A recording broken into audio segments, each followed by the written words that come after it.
পরের অংশ হচ্ছে কি ফেরিক্স এন্ড গলবিল। ফেরিক্স হচ্ছে একটা হচ্ছে এখানে যখন আমার মুখমণ্ডল থেকে খাদ্য এসে কোথায় পৌঁছাচ্ছে, ফেরিক্স বা হচ্ছে গলবিল। এই গলবিল বা ফেরিক্সের কমন প্যাসেজ বলছি। কমন প্যাসেজ মানে কি হচ্ছে, এখানে বাতাস এবং খাদ্য দুটোই, মানে নিঃশ্বাসটাও যখন পৌঁছাচ্ছে আর এখানে খাদ্যটা পৌঁছায় একটা জায়গায়, সেটা হচ্ছে ফেরিক্স বা আমরা বলছি গলবিল। এই গলবিলের মধ্যেই থাকে কি এপিগ্লোটিস। এখানে থাকে একটা এপিগ্লোটিস আছে। এপিগ্লোটিস এক ধরনের ট্রাফিক পুলিশের মতো ভাবতে পারি, যে ট্রাফিক পুলিশ কি করে নির্ধারণ করে দেয় যে কোন দিকে কোনটা যাবে, কোন গাড়ি যাবে সেটা নির্ধারণ করে দেয়। তেমনই এপিগ্লোটিস নির্ধারণ করে দেয় কোন দিকে বাতাস যাবে, কোন দিকে খাদ্য যাবে, সেটা নির্ধারণ করে দেয় সে এপিগ্লোটিস। তো অনেক সময় দেখে এপিগ্লোটিস কোন দিকে যাবে, দেখো একটা হচ্ছে গ্যালেট যাচ্ছে, একটা গ্যালেট, আর একটা বলছি গ্লোটিস। গ্যালেটকে আবার বলছি গ্রাস নালী বা খাদ্য নালী, আর হচ্ছে গ্লোটিসকে বলছি শ্বাস নালী। এই শ্বাস নালীর মধ্যে দিয়ে কি যাবে, শ্বাস যাবে অর্থাৎ বাতাস যাবে। আর এখান থেকে এপিগ্লোটিসের গ্যালেট খাদ্য নালী দিয়ে খাদ্য যাবে। এই খাদ্যটা তোমার কন্ট্রোল করে, এটাকে নিয়ন্ত্রণ করবে কি এপিগ্লোটিস। তো এপিগ্লোটিসকে কন্ট্রোল করে কে, হাইপোথ্যালামাস। আর এপিগ্লোটিসকে কন্ট্রোল করে কি পিটুইটারি গ্রন্থি। পিটুইটারি গ্রন্থিকে কন্ট্রোল করে কি হাইপোথ্যালামাস। অনেক সময় কি হয় দেখবে যে খাদ্য খেতে খেতে খাবার অনেক সময় নাকের মধ্যে চলে যায়। এটা কি কারণ হয় দেখবে, অনেক অন্যমনস্ক হয়ে খাদ্য খেতে গেলে বা কোনো রকম ভাবে কথা বলছো, সেই সময় কি হয় খাবারটা কি এপিগ্লোটিস তার কার্য করা ভুলে যায়, অর্থাৎ কার্যকর কি হাইপোথ্যালামাস তাকে কার্য করাতে ভুলে যায়। হাইপোথ্যালামাস নিয়ন্ত্রণ করছে, আমরা হাইপোথ্যালামাস কার্য করাচ্ছে এপিগ্লোটিসকে।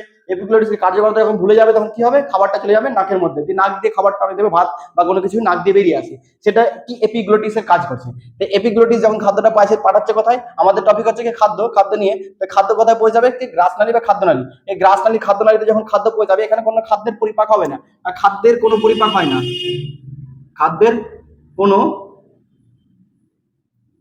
পরিপাক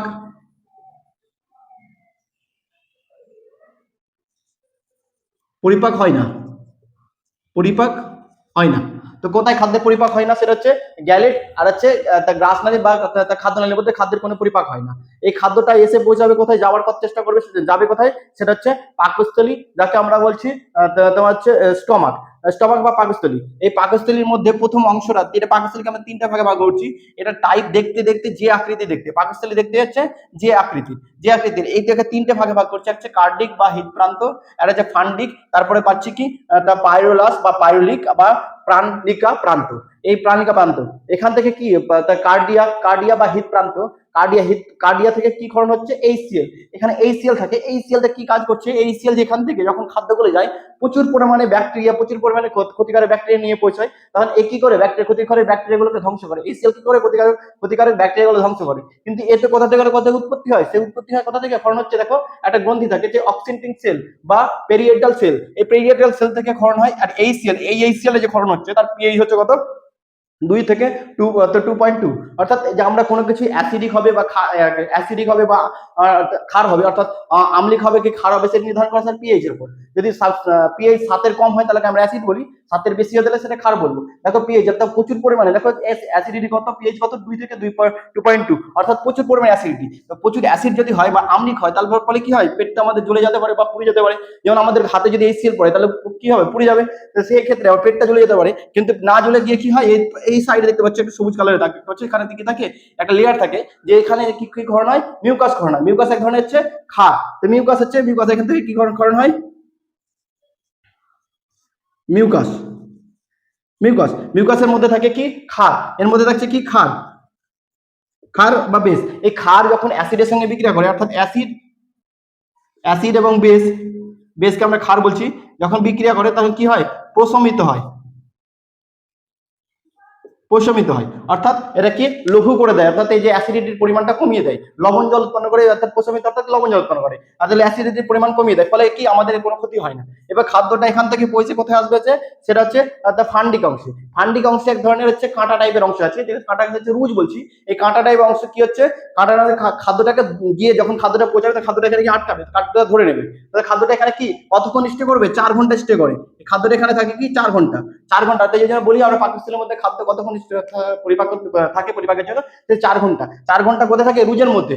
এই রুজের মধ্যে যদি কোনো রকম ভাবে রুজটা যখন চাপা পড়ে যায় তখন তো ঠিকঠাক থাকে, কিন্তু রুজটা যখন তোমার খাদ্য না থাকে পেটে, খাদ্য খালি অবস্থায়, তখন রুজটা উপরে উঠে, ফলে কি হয়, রুজগুলো এরকম অর্থাৎ ঘাসের মতো বা জলের মধ্যে যেমন ঘাস নড়াচড়া করে তেমন নড়াচড়া করে।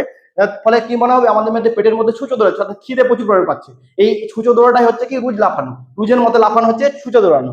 এই যে তারপরে কি আমাদের খিদে অনুভব হয়, এর ফলে খাবার যখন যখন আসে, খাদ্য যখন এখানে জমা হয় তখন কি হয়, রুজটা চাপা পড়ে যায়। রুজটা চাপা পড়ার ফলে কি এখানে আর খাদ্যের বা খিদের অনুভূত হয় না। আর সেক্ষেত্রে আবার এই খাদ্যটা কতক্ষণ থাকছে এখানে, 4 ঘন্টা। তারপরে আবার পৌঁছাবে কোথায়, খাদ্য পৌঁছাচ্ছে এখানে পাইরুলাস বা পাইরুরিক অংশে। এখানে পৌঁছাচ্ছে, এখানে 2 ধরনের উৎসেচক ক্ষরণ হবে। উৎসেচক হচ্ছে কি, এক ধরনের হচ্ছে পেপসিন, এক ধরনের রেনিন। এর পেপসিনের কাজ হচ্ছে প্রোটিনকে পেপটনে পরিণত করা, রেনিনের কাজকে ক্যাসিনোজেনকে ক্যাসিনে পরিণত করবে। তো ক্যাসিন অর্থাৎ প্রোটিন, এখানে প্রোটিনের পরিপাক, ক্যাসিন অর্থাৎ হচ্ছে এখানে হচ্ছে দুধ, মিল্ক অর্থাৎ দুধের পরিপাক করে, আর প্রোটিনের পরিপাক করছে কি এখানে হচ্ছে পেপসিন, প্রোটিনের পরিপাক করছে পেপসিন। এটা হচ্ছে আমাদের পরে পরে আবার খাদ্যটা এবার কোথায় পৌঁছাচ্ছে, পৌঁছাবে গেলে ক্ষুদ্রান্তে, তারপর ক্ষুদ্রান্তের পর বৃহদান্তে। ক্ষুদ্রান্তে আমরা দেখি ক্ষুদ্রান্তে কিভাবে খাদ্য পৌঁছাচ্ছে, কিভাবে পরিপাক করছে সেটা দেখবো। দেখো ক্ষুদ্রান্তে ঘটনার আগে ক্ষুদ্রান্ত আমার এই অংশটাকে বলছি। ক্ষুদ্রান্ত কি কি, ডিওডেনাম, জেজুলাম, ইলিয়াম নিয়ে গঠিত। কিন্তু ক্ষুদ্রান্তের আগের কিছু ঘটনা ঘটে থাকে। আমরা পাকস্থলীতে মোটামুটি মধ্যে আঁকার চেষ্টা করেছি, মানে পাকস্থলী আগে ভালো আঁকা হয়েছিল কিছুটা মতো। এখন পাকস্থলী আবার দরকার নেই, তার জন্য পাকস্থলী মোটামুটি গেছি। পাকস্থলী যাওয়ার আগে এই যে খাদ্য দেখতে পাচ্ছে, এখানে কি রেনিন আর পেপসিন। আর খাদ্য তো তোমার অ্যাসিড ছিল, অ্যাসিডিক হয়েছিল। কিন্তু এই অ্যাসিডিটি খাদ্য কি বলেছে, যখন ক্ষুদ্রান্তে যাবে, ক্ষুদ্রান্তের আবার অ্যাসিডিক খাবার পছন্দ না। অ্যাসিডিক খাবার পছন্দ না, তার জন্য কি হয়, এই যে অ্যাসিডিক খাবারটা এখানে, অর্থাৎ এই যে ক্ষুদ্রান্তে কোথায় পৌঁছাবে, ডিওডেনামে। ডিওডেনামে যাওয়ার আগে কিছুটা কাজ করবে, যাতে অ্যাসিড খাবার পছন্দ নয়, তার জন্য কিছু কাজ আছে। এখানে যে অগ্নাশয় কিছু হেল্প করছে, আর এখানে কি লিভার, আর খাদ্য পরিপাকে কি সাহায্য করে, অগ্নাশয়ে সাহায্য করে, আর এখানে কি লিভার অর্থাৎ হচ্ছে যকৃত সাহায্য করছে। এই অগ্নাশয় থেকে 3 ধরনের উৎসাহকরণ হয়। আর এখান থেকে কি করানো হয়, লিভার থেকে পিত্তরস, পিত্তরস পরিপাক, লিভারে যে পিত্তরস খাদ্য পরিপাক করে দেয়, সাহায্য করে। আর অগ্নাশয়ের হচ্ছে 3 ধরনের উৎসেচক থাকে। উৎসেচকের আমরা কি ল্যাট বলে পরিচিত বলতে পারি। ল্যাট হচ্ছে লাইপেজ, অ্যামাইলেজ আর হচ্ছে ট্রিপসিন। লাইপেজ, অ্যামাইলেজ আর হচ্ছে ট্রিপসিন। Lipase, amylase, trypsin. তো লাইপেজ, অ্যামাইলেজ, ট্রিপসিন, এই ল্যাটটা কেউ না কেউ ক্ষরণ করে, কেউ ক্ষরণ করতে সাহায্য করে, সেটা যে সিক্রেটিন বা ক্যালসিটিন হরমোন। এই ল্যাট ক্ষরণে সাহায্য করছে কে, সিক্রেটিন বা ক্যালসিটিন হরমোন। সিক্রেটিন হরমোন বা ক্যালসিটিন হরমোন কোথা থেকে না কোথা থেকে ক্ষরণ হয়, সেটা ক্ষরণ হচ্ছে কোথায়, হচ্ছে ক্ষরণ হয় সেটা হচ্ছে এস সেল, ডিওডেনামে এস সেল থেকে। এই ডিওডেনাম দেখতে পাচ্ছ, ডিওডেনামটা তো আমরা বললাম অ্যাসিড খাবার নেবে না, তার জন্য ওকে সাহায্য করবে। ও কি করবে, খাবারটাকে অ্যাসিড থেকে কি করবে, ক্ষারে পরিণত করার চেষ্টা করবে। তার জন্য কি করবে, এখান থেকে তুমি ডিওডেনাম থেকে এস সেল, ডিওডেনাম থেকে কি ক্ষরণ হবে, সিক্রেটিন হরমোন বা ক্যালসিটিন হরমোন। এই ক্যালসিটিন বা সিক্রেটিন হরমোন কি করছে, ল্যাট ক্ষরণে সাহায্য করবে। কোথা থেকে ল্যাট ক্ষরণে সাহায্য করে, অগ্নাশয় থেকে। ল্যাট কি, লাইপেজ, অ্যামাইলেজ আর হচ্ছে ট্রিপসিন। লাইপেজের কাজ কি, ফ্যাটকে পরিপাক করা। অ্যামাইলেজের কাজ কি, শর্করাকে পরিপাক করা। আর ট্রিপসিনের কাজটা বেশি জিজ্ঞাসা করে। ট্রিপসিনের কাজ কি হচ্ছে, যে পেপটন দেখলে প্রোটিন থেকে পেপটনে পরিণত হয়েছিল, এই পেপটন পেপটাইনে পরিণত করে, পেপটনকে পেপটাইনে পরিণত, অর্থাৎ প্রোটিনে পরিপাক করছে। আর এখানে দেখো, এখানে হচ্ছে লিভার থেকে কি লিভার উৎপন্ন করছে কি, পিত্ত রস উৎপন্ন করে। পিত্ত রস পিত্তরস উৎপন্ন করে। এই পিত্তরসটা কোথায় জমা হবে, পিত্তথলিতে জমা হবে। তো পিত্তথলি থেকে অটোমেটিক তো পিত্তরস বেরিয়ে যাবে না, তার জন্য কেউ না কেউ সাহায্য করে, সেটা হচ্ছে কি ক্যালসিটোনিন। এই ক্যালসিটোনিন হরমোন কোথা থেকে না কোথা থেকে ক্ষরণ হয়, সেটা ক্ষরণ হচ্ছে কি থাইরয়েড গ্রন্থি। এই ক্যালসিটোনিন হরমোন ক্ষরণ হয় কোথা থেকে, থাইরয়েড গ্রন্থি থেকে। এই ক্যালসিটোনিন হরমোন পিত্তথলি থেকে পিত্তরস ক্ষরণে সাহায্য করবে। এই পিত্তরস গিয়ে কোথায় মিশবে, পিত্তনালীর মাধ্যমে গিয়ে মিশবে কোথায়, ডিওডেনামে কি যাচ্ছে তাহলে, এক ধরনের ল্যাট যাচ্ছে আর পিত্তরস যাচ্ছে। এই খাদ্যটি এসে পৌঁছাবে কোথায়, ডিওডেনামে কোনো পরিপাক হয় না। ডিওডেনাম হচ্ছে শুধু এই ল্যাট মিশে আর গিয়ে পিত্তরস মিশে। তবে খাবার কোথায় চলে আসবে, জেজুলাম মেসে গিয়ে খাবার, এখানেও কোনো পরিপাক হবে না, এখানে খাদ্যটা ছড়িয়ে পড়তে সাহায্য করবে। খাদ্যটা পরিপাক ছড়িয়ে যাওয়ার পর চলে আসবে কোথায়, ইলিয়াম। এই ইলিয়ামে খাদ্যের সম্পূর্ণ পরিপাক ঘটে, খাদ্যের সম্পূর্ণ পরিপাক ঘটে।